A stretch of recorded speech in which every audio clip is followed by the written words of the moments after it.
ہم یہ سمجھتے ہیں کہ جس نے جتنی نمازیں پڑھی ہیں اس نے اتنی عبادت کی ہے، جس نے جتنے روزے رکھے ہیں اس نے اتنی عبادت کی ہے،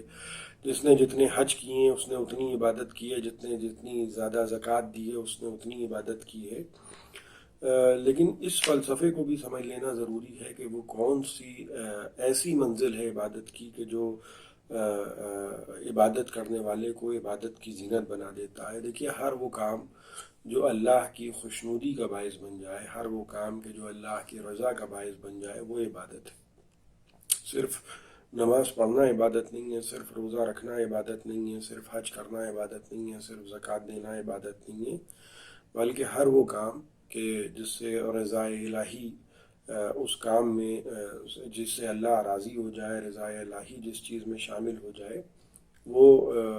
اللہ کی خوشنودی کا باعث بن جائے، وہ عبادت ہے۔ امام زین العابدین کی زندگی کو اگر ہم نظر ڈالیں تو ہم یہ پائیں گے کہ آپ کی ولادت 29 ہجری میں ہوئی، اور 3 روایتیں ہیں جس کو سرکار ناصر الملت نے ان تینوں روایتوں کو کی تحقیق فرمائی ہے، جس میں ایک روایت جو عراق میں بہت عمومی طور پہ امام زین العابدین کی ولادت کے سلسلے میں مشہور ہے، وہ ہے 5ویں شعبان، اور یہ کل کی تاریخ جس کی شب میں آج ہم بیٹھے ہیں 15 جمادی الثانی، اور ایک روایت کے اعتبار سے 15 جمادی الاول بھی امام زین العابدین کی تاریخ ولادت ہے۔ بہرکیف بہت بار ایسا ہوتا ہے کہ تاریخ ولادت میں اور تاریخ شہادت میں اختلافات ہوتے ہیں اور مختلف روایتیں ہوتی ہیں۔ شخصیت اور ان کی زندگی کی اور امام کے بارے میں ہماری گفتگو ہے، روایت کی تحقیق تو علماء کا مسئلہ ہے۔ تو ایک بڑے خاندان میں آپ نے آنکھ کھولی، اور ظاہر ہے کہ ہمارے مذہب میں منصوص من اللہ امامت کا سلسلہ اس کو مانا جاتا ہے۔ آپ کی میں جب 29 ہجری میں تو یا 3 یا 4 برس کی جو آپ کی ابتدائی زندگی تھی وہ امیر المومنین کا دور تھا، دور خلافت امیر المومنین، ظاہری خلافت کا دور، اور امیر المومنین کی زندگی کے 4-5 برس، آخر 4-5 برس آپ کی ابتدائی زندگی کے آخر 4-5 برس تھے، اور اس کے بعد امام زین العابدین علیہ السلام کی زندگی کا سلسلہ جو آگے بڑھتا گیا، اور جیسے جیسے آپ کی زندگی آگے بڑھتی گئی، امام حسن علیہ السلام کا دور امامت، امام حسین علیہ السلام کا دور امامت، اور سب سے بڑا جو ہم زندگی کا ذکر امام زین العابدین علیہ السلام کا سنتے ہیں وہ کربلا کے بعد کا ذکر سنتے ہیں کہ کربلا کے بعد امام زین العابدین علیہ السلام کی زندگی میں ایک تغیر اور ایک تبدیلی آئی، اور وہ اس انداز سے آئی کہ وہ جو ایک زندگی آپ امام حسن علیہ السلام کے سائے میں جی رہے تھے، ایک امام حسین علیہ السلام کے سائے میں جی رہے تھے، اب آپ کا دور امامت تھا، اور وہ دور امامت اس طرح سے رہا کہ میں کربلا کے متعلق اس لیے گفتگو نہیں کروں گا کہ کربلا کے متعلق عمومی طور پر ناظرین سنتے رہتے ہیں، میں اس سلسلے میں گفتگو کرنا چاہتا ہوں کہ جس کے بارے میں یہ کہا گیا کہ عبادتوں کی زینت کیوں امام کو کہا جا رہا ہے۔ نمازیں، روزے، اور کربلا کے بعد کربلا کا احیاء اور وہ مراسم عزا، وہ سید الشہداء کا ذکر، وہ ساری چیزیں جو آج ہمارے مذہب میں جس کو مراسم عزا کہا جاتا ہے، وہ ساری چیزیں بنیادی طور پر جس کا آغاز یا امام زین العابدین سے ہوا ہے یا شہزادی زینب سے ہوا ہے، اور وہ ہمارے مذہب میں عمل امام کیونکہ حجت مانا جاتا ہے، وہ ایک کے بعد ایک امام، ایک کے بعد ایک امام، ایک کے بعد ایک امام، لیکن وہ 40 برس کی امام زین العابدین کی زندگی کے جب مسلسل آپ یا جائے نماز پہ ہوتے تھے یا امام حسین علیہ السلام پہ گریہ کرتے تھے، اور اس طریقے سے آپ کی زندگی پروان چڑھتی گئی، لیکن اس کے ساتھ ساتھ ایک اہم ترین مسئلہ جو امام زین العابدین علیہ السلام کی زندگی میں رہا وہ یہ رہا کہ رات ہوتی تھی اور جب تاریکی ہو جاتی تھی تو یہ نہیں ہے کہ صرف امام زین العابدین نے اپنے آپ کو مصلی تک محدود کیا تھا یا اپنی زندگی کو وقف کر لیا تھا صرف اللہ کے لیے۔ کربلا جیسا عظیم ترین واقعہ گزر جانے کے باوجود امام علیہ السلام کا طریقہ کار یہ تھا کہ جب رات ہوتی تھی تو مدینے کے جو محتاج لوگ ہوتے تھے، جو ضرورت مند لوگ ہوتے تھے، جو مسکین ہوتے تھے، جو غریب ہوتے تھے، ایک بوریا کہ جس میں سامان ضرورت، کھانے کا سامان، کچھ مال و دولت، وہ اپنی پشت پہ آپ خود رکھتے تھے اور مدینے کے گھروں میں نکلتے تھے اور دستک دیتے تھے. اور وہ طریقہ کار تھا کہ جو ہمیں امیر المومنین کی زندگی میں بھی نظر آتا ہے، جو ہمیں امام حسن علیہ السلام کی زندگی میں بھی نظر آتا ہے، امام حسین علیہ السلام کی بھی زندگی میں نظر آتا ہے، کہ دروازے پہ دستک دیتے تھے اور اگر کوئی ضرورت مند ہوتا تھا، جس کسی کو کوئی بھوکا ہے تو اس تک کھانا پہنچا دینا، کوئی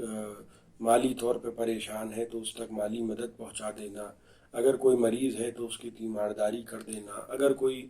یتیم و بے سہارا ہے تو اس سے شفقت سے پیش آ جانا. یہ ساری چیزیں کیونکہ وجہ للہ ہوتی ہیں، لہذا یہ ساری چیزیں عبادت شمار ہوتی ہیں. تو ہم جب امام زین العابدین کے لیے زین العابدین کا لقب استعمال کرتے ہیں تو ہم کو یہ سمجھ لینا چاہیے کہ امام زین العابدین فقط مصلی کی زینت نہیں تھے، لیکن مصلی کے آگے بھی جو زندگی ہوتی ہے. اور اگر ہم یہ بات کریں کہ ہمیں ان کی زندگی سے سبق لینا چاہیے تو یہ ہم کو بھی سوچنا پڑے گا کہ ہم نے اگر فقط نماز کو عبادت سمجھ لیا ہے، اگر ہم لمبی لمبی نمازیں پڑھ کے یہ سمجھتے ہیں کہ ہم نے گویا عبادتیں اور فریضہ انجام دے دیا، نہیں. اس سے آگے بڑھ کے غریبوں کی مدد کرنا، مسکینوں کی مدد کرنا، بے سہارا لوگوں کی مدد کرنا، مسکینوں کی مدد کرنا، یہ وہ عظیم عبادت ہوتی ہے جو اللہ کے نزدیک کبھی کبھی اس طرح قبول ہوتی ہے کہ نماز بھی قبول نہیں ہوتی. لیکن اس کے ساتھ ساتھ میں ایک بات اور عرض کروں گا کہ جب امام زین العابدین یعنی واقعہ حرہ کے بعد روایتوں میں ملتا ہے کہ 400 گھروں میں امام زین العابدین نے صرف مدینے میں ضرورت مندوں کی مدد کی، مگر اس انداز سے مدد کی کہ دروازے پہ خود امام زین العابدین آ کے کھڑے ہوتے تھے اور مدد پہنچا دی جاتی تھی، لیکن مدد پانے والے کو یہ اندازہ نہیں ہوتا تھا کہ یہ دروازے پہ کون آیا ہے. یہی آپ امیر المومنین کی سیرت اٹھا کے دیکھیں تو طریقہ کار یہ ہے کہ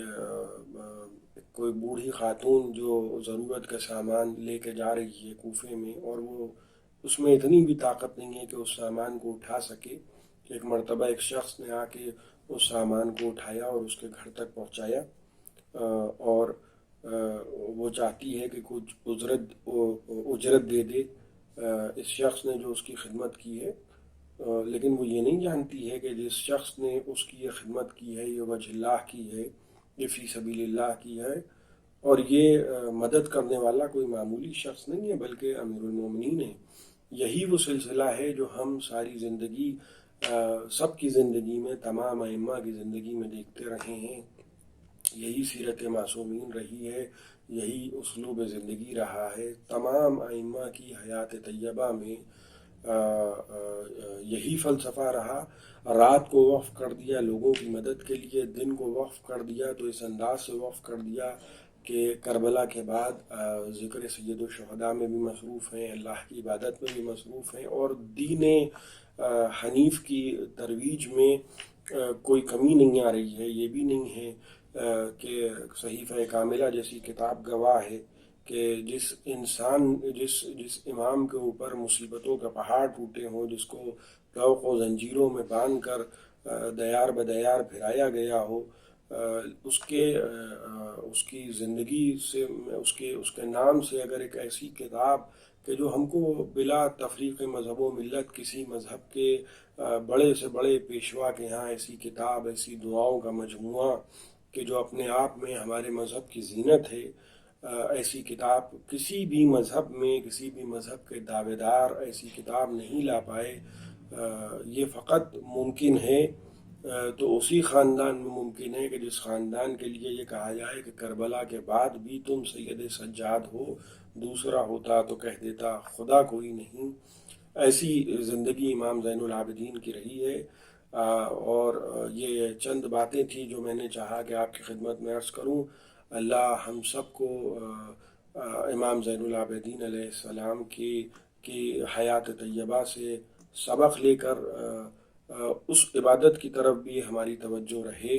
کہ جو ایسی عبادت ہے کہ جو شاید جس کا ذکر بہت لوگ کرتے ہیں، ممبر سے بہت بیان ہوتا ہے، لیکن اس پر عمل درآمد کرنے کی جب بات آتی ہے